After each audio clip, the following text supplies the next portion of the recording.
করা লাগেনি। বুঝা গেল কিনা? একদিনের জেল খাটা মানুষ আজকে মজলুম জননেতা দেখছি মানুষের দ্বারে দ্বারে যে প্রোগ্রামকে বন্ধ করার চেষ্টা করেছেন। মানুষের উপকার করেন, মানুষ আপনার পিছনে দাঁড়াবে। সম্মানিত ভাইরা, অর্থনীতিকে শুধু শেষ করা হয়নি, শিক্ষা ব্যবস্থাকে ধ্বংস করা হয়েছে। এখানে বিসিএস এর প্রশ্ন বিক্রি করা হয়েছে, মেডিকেলের প্রশ্ন বিক্রি হয়েছে, ইঞ্জিনিয়ার বিক্রি হয়েছে, এমনকি ক্লাস 3 প্রশ্নপত্র পর্যন্ত ফাঁস হয়েছে। অবশেষে চিন্তা করলেন রুল নাম্বারই রাখার দরকার নেই, করলেই পাস।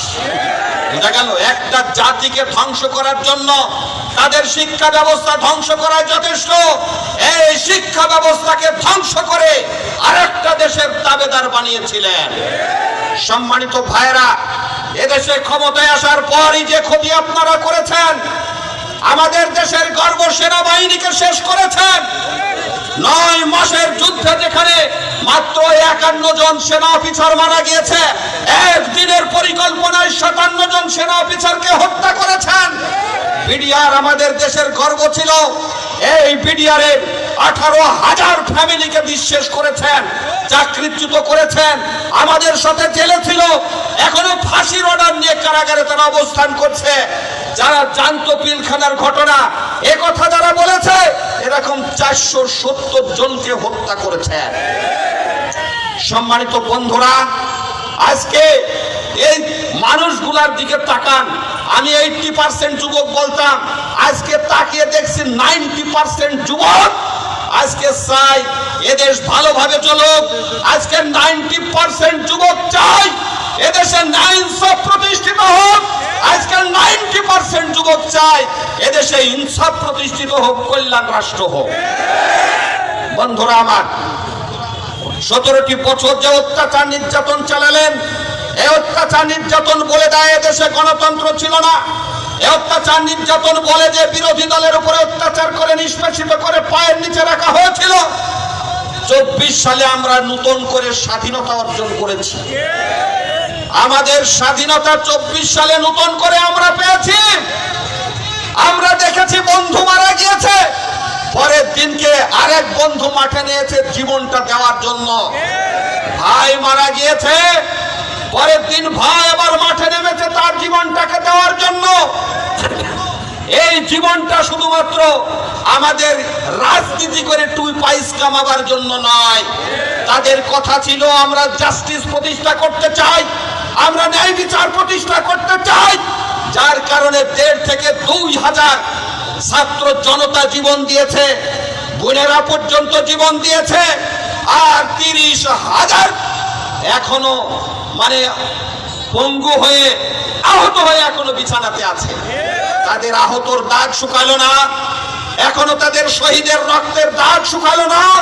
তাদেরকে বিছানাতে রেখে এ দেশটাকে ভাগ করে খাবো, এই নীতি এদেশের জনগণ মেনে নেবে না। এই জন্য সম্মানিত উপস্থিতি, আজকের উপস্থিতি প্রমাণ করে যে মুজিবনগরবাসী চায় যে আগামী দিনে এদেশে ন্যায় ইনসাফ প্রতিষ্ঠিত হোক। চাই তো আমরা ইনশাআল্লাহ। বাংলাদেশ জামাত ইসলামী এদেশে প্রমাণ করেছে আমরা জীবন দিতে পারি, কিন্তু অন্যের কাছে আমরা মাথা নত করব না। এই 17 বছরে যে ক্ষতি করেছেন, আমাদের মোংলা পোর্ট ব্যবহার করার সুযোগ দিয়েছেন বন্ধুদের, চট্টগ্রামের পোর্ট বন্দর ব্যবহার করার সুযোগ দিয়েছেন, আমাদের রাস্তাগুলো বানিয়ে দিয়েছেন তাদের যাওয়ার জন্য। আগস্ট মাসে 9টা লিঙ্ক দিয়ে ভারতের ট্রেন ঢোকার কথা ছিল তাদের 7 সিস্টারে যাওয়ার জন্য। এই সমস্ত প্রতিবন্ধকতা মনে করেছিলেন জামাতের নেতৃবৃন্দ, যার কারণে অন্যায়ভাবে তাদেরকে ফাঁসি দিয়েছেন, তাদেরকে কারাগারে পাঠিয়েছেন এবং 5 জনকে ফাঁসি দিয়ে 6 জনকে আরো 6 জনকে কারাগারে হত্যা করে শীর্ষ নেতাদেরকে হত্যা করে ভেবেছিলেন জামাত ইসলামী দেশে থাকবে না। সম্মানিত ভাইরা, এত জেল জুলুম জরিমানাকে উপেক্ষা করে জামাত ইসলামী তার জায়গাতে দাঁড়িয়ে আছে। যারা অত্যাচার নির্যাতন করলো তাদেরকে আমরা কোনো নোটিশ দেয়নি, বিনা নোটিশে রাতের আধারে 300 জন এমপি মন্ত্রী ইমাম সব পালিয়ে গিয়েছে। সম্মানিত ভাইরা, কেন? যে অত্যাচার নির্যাতন করেছেন, যে জুলুম করেছেন, দেশটাকে শোষণ করার জন্য যা যা করেছেন, আপনাদের অপরাধ বলে এখন যদি আমরা থাকি জনগণ আমাদের পিঠের চামড়া তুলে ফেলে দেবে। সম্মানিত ভাইয়েরা, আগামী দিন আমরা একটা স্বপ্ন দেখছি, একটা সোনালী সকাল আমাদের সামনে আসবে। এদেশ কোন দলের নয়, জাতীয় পার্টি বিএনপি, আওয়ামী লীগ, জামাত ইসলামের নয়। এদেশ শুধুমাত্র মুসলমান, হিন্দু, খ্রিস্টান কারো ভাগের নয়। এদেশ 18 কোটি জনগণের। এদেশকে উন্নয়ন করতে হলে 18 কোটি মানুষের 36 কোটি হাতকে কাজে লাগিয়ে উন্নয়ন ঘটানো হবে ইনশাআল্লাহ। বিভেদ সৃষ্টি করা হবে না, স্বাধীনতার পক্ষ বিপক্ষ বলে অন্যায়কারীদেরকে চিহ্নিত করা হবে। এই লোকগুলা অন্যায়কারী, তাদেরকে যাতে মানুষ ঘৃণা করে, না ইনসাফ প্রতিষ্ঠা করে তার বদলা নেওয়া হবে ইনশাআল্লাহ। সম্মানিত উপস্থিতি, আপনারা দূর দূরান্ত থেকে ছুটে এসেছেন, এই জন্য আপনাদেরকে আন্তরিক মুবারকবাদ, ধন্যবাদ জানাচ্ছি। আগামী দিনে উপজেলার ডাকে এরকম সাড়া দেবেন এটা প্রত্যাশা করি। এই প্রত্যাশা রেখে আমি আমার কথা শেষ করছি।